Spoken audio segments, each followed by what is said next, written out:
राज्यसभेसाठीचे 2 उमेदवार आज निश्चित होणार आहेत। अजित पवारांच्या राष्ट्रवादीकडून सुनेत्रा पवार आणि पार्थ पवार यांच्या नावाची चर्चा आहे। प्रफुल्ल पटेल यांच्या रिक्त जागेवर सुनेत्रा पवार किंवा पार्थ पवार लढणार असल्याचं बोललं जातंय।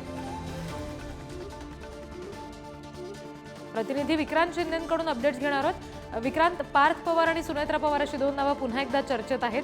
कुठल्या नावावर शिक्कामोर्तब होण्याची शक्यता जास्त आहे असं म्हणता येईल? रिद्धी, खरं तर सुनेत्रा पवार आणि पार्थ पवार ही 2 नावं चर्चेत आहेत। त्या अनुषंगाने रोहित पवार यांनी सुद्धा एक्स पोस्टवर एक ट्विट केलेलं आहे, एक पोस्ट केलेली आहे एक्स या प्लॅटफॉर्मवर। त्यांनी असं म्हटलंय की अजित पवारांच्या राष्ट्रवादीमध्ये जी अस्वस्थता आहे ती बघता घरातल्याच कोणाला तरी उमेदवारी देणं, घरातल्याच कोणाला तरी राज्यसभेवर पाठवणं हे जास्त सोयीस्कर असणार आहे, अशी चर्चा अजित पवारांच्या राष्ट्रवादीत आहे असं रोहित पवार यांचं म्हणणं आहे। आणि त्यामुळे पार्थ पवार किंवा सुनेत्रा पवार यांना त्यांनी ॲडव्हान्समध्ये शुभेच्छा दिल्या। तुम्ही जो प्रश्न विचारला की कोणाच्या नावाची जास्त चर्चा आहे, तर सुनेत्रा पवार यांचं नाव जे आहे ते जवळपास निश्चित झाल्याचं खरं तर अजित पवारांच्या राष्ट्रवादीमधून सांगण्यात येते। त्यामुळे आज सुनेत्रा पवार ज्या आहेत त्या उमेदवारी अर्ज भरू शकतात अशा प्रकारची शक्यता सुद्धा वर्तवली जाते। मात्र रोहित पवार यांनी जे ट्विट केलेलं आहे त्यामध्ये त्यांनी ॲडव्हान्समध्ये शुभेच्छा या दोघांनाही दिलेल्या आहेत, सुनेत्रा पवार आणि पार्थ पवार। रिद्धी जी, विक्रांत, धन्यवाद दिलेल्या माहितीसाठी। अजित पवारांच्या राष्ट्रवादीकडून आता राज्यसभेवर कोणाची वर्णी लागणार हे पाहावं लागणार आहे।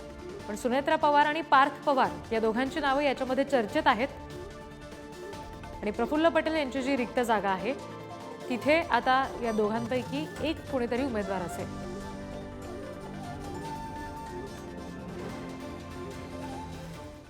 तर सुनेत्रा पवार आणि पार्थ पवार यांच्या नावाच्या घोषणेआधीच रोहित पवारांनी अगदी खोचकपणे शुभेच्छा दिल्यात। रोहित पवार यांनी या संदर्भात एक एक्स पोस्ट केलेली आहे। बघूया ते एक्स पोस्ट मध्ये नेमकं काय म्हणतात। आदरणीय पवार साहेबांना सोडून एक वेगळं घर वसवलं गेलं असलं।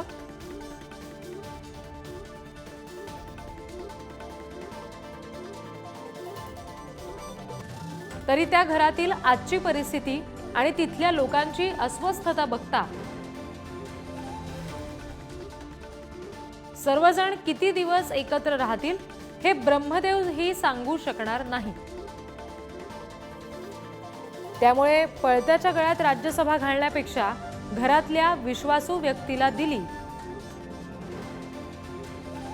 तरच ती टिकेल, इतरांचा काही भरोसा नाही, अशी चर्चा सुरू आहे। म्हणूनच सुनेत्रा काकी किंवा पार्थ यांना ॲडव्हान्समध्ये शुभेच्छा आणि अभिनंदन, अशी एक खोचक पोस्ट रोहित पवार यांनी केलेली आहे।